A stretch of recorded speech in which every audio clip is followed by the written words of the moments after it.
Seekers, I'm Nick. We've covered heaps of different Aorus panels on the channel, and there are actually a bunch of new 4K panels coming out too, but I don't think it'd be fair to you guys if I didn't show you this downright monster of a panel.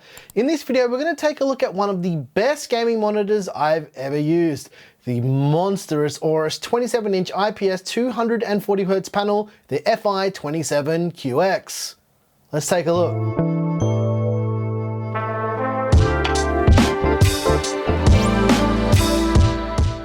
I've been using this monitor for about 2 weeks now to play games on and to tinker with, and given it a really good run to see if it's any good for gaming and productivity.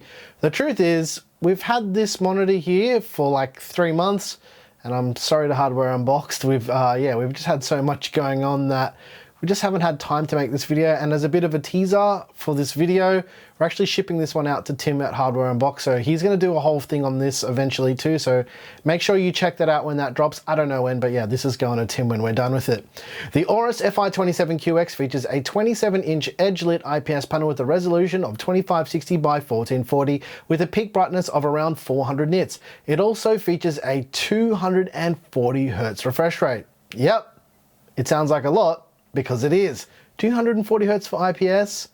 I like to see it. It's a flat panel with a response time of around 0.3 milliseconds and a response time of 1 millisecond gray to gray. It features AMD's FreeSync technology, and it's also fully G-Sync certified as well, if you're running the latest drivers. I actually found that out the hard way.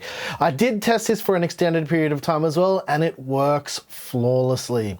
The FI27QX is a 10-bit panel and supports 142% of the sRGB color space, 93% of the DCI-P3 color space, and 100% of the Adobe RGB color space. So for content creators out there, it's looking pretty good. The FI27QX also has a standard 100mm VESA mounting setup, so if you've got an existing arm or some type of desk mounting setup, you shouldn't have any problems with getting this monitor to go up on your VESA mount. But just be aware though, you'll be sacrificing the on-stand RGB if you want to go down that path, but RGB on the back of the monitor, who cares, right? Doesn't even matter. The FI27QX has a 178-degree wide viewing angle with a 1000:1 contrast ratio as well. It's got a headphone and a microphone jack, 2 HDMI 2.0 ports, a single DisplayPort 1.4 port, a USB Type-B uplink port for the 2 USB 3.0 Type-A ports. The out-of-the-box calibration was spot on for a gaming monitor. Not only that, it was spot on for a content creation panel. Now, the panel was super bright out of the box, being at 60%, which is for this panel very, very bright.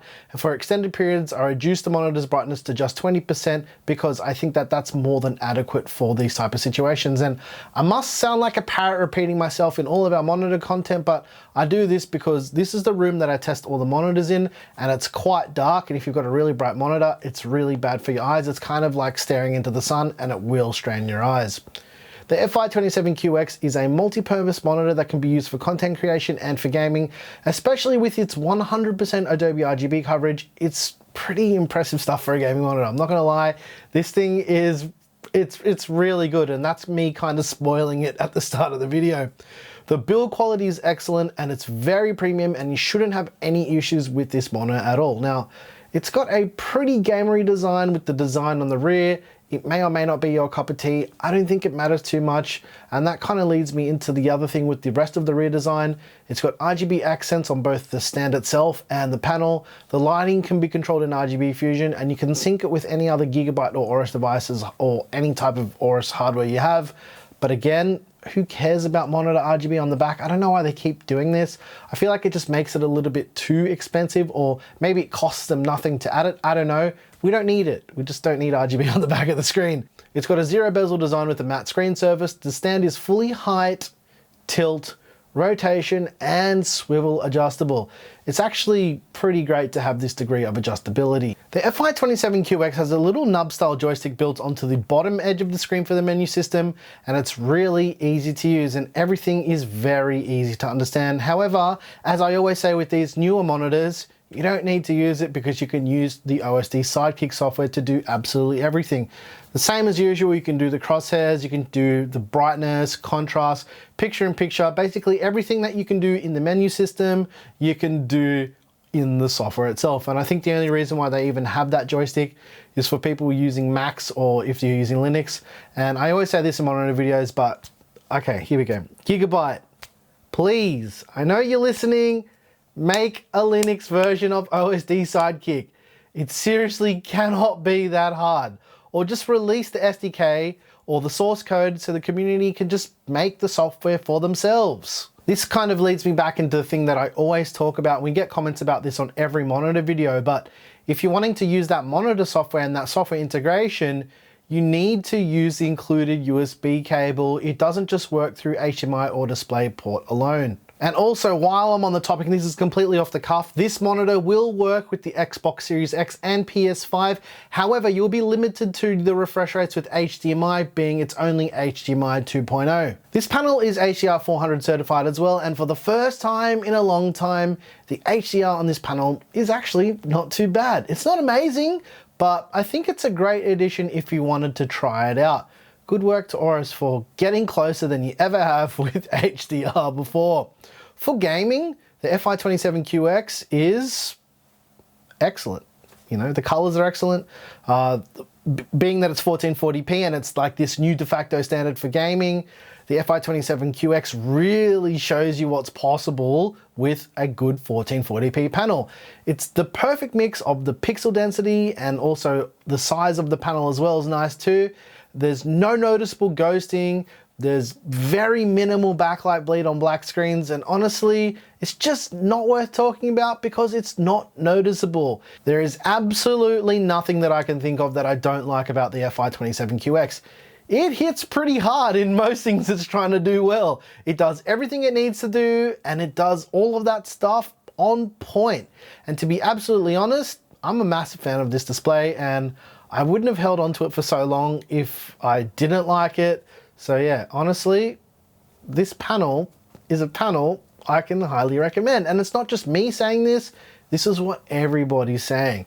You're getting great calibration, you're getting great performance, you're getting great color reproduction, and even for content creation, this thing is a beast. The FI27QX is easily one of the best, if not outright the best gaming experiences I've ever had on a 1440p panel to date. However, you are paying for that privilege.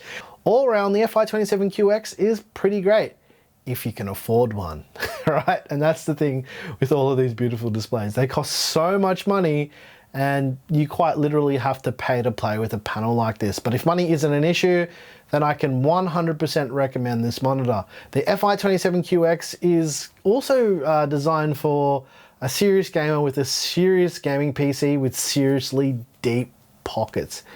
It's not cheap. And if you're interested in grabbing the Aorus FI27QX, it's going for around $699 US or around 1,059 Australian dollars at the time of filming this video. However, this display is quite popular, so it will be quite hard to get your hands on. If you've got any questions about anything I mentioned in this video, feel free to drop a line down below in the comments. Why did I say line? Drop a comment. Line. It's not a phone call. Anyways, let us know what you think of the FI27QX. Again, this monitor is a definite recommendation from me. I'm pretty sad to see this thing go. It's really, really nice. And as usual, I just wanted to add, we keep our monitor content nice and easy to digest for people who don't understand everything about monitors and panels. And I just make it easy for the regular user to find useful, if that makes sense. And as usual, we'll leave all of those decisions for buying anything in your hands to keep it simple, right? Not everyone's an expert, and that's what we're here for. And also, this video is not sponsored by Aorus. This panel is legitimately a freaking beast. If you can get an opportunity to even look at this or get hands-on with it, you will not be disappointed. Anyways, guys, if you like this video, please like and subscribe. If you hated it, you know what to do. Tell us what you hated about it. Once again, thank you so very much for watching. I'm your big old boy Nick with Gear Seekers. You peek, we seek. And I'm sad I have to see this go to a new home, but it's going to Hardware Unboxed. They're going to do a good job with it probably. And hopefully they say the same stuff that I said and not make me look like a fool, because this thing, from my experience with it over the last couple of weeks, has just been phenomenal. I can't believe I have to see it go. Oh man, that's sad. Also, I put a link to the wallpapers and everything in the descriptions or the pinned posts for most of these videos. So if you want to know what the wallpaper is, I usually, put it in the description. And we're going to get questions about these little speakers behind us on the table. We're actually working on a review of these speakers at the moment. They're the JBL Quantum Duos. Yeah. Anyways, I'm out. Or something. I don't know. Is that how it works? I'm out. Goodbye. Arrivederci. I don't know. Au revoir. Am I saying it right?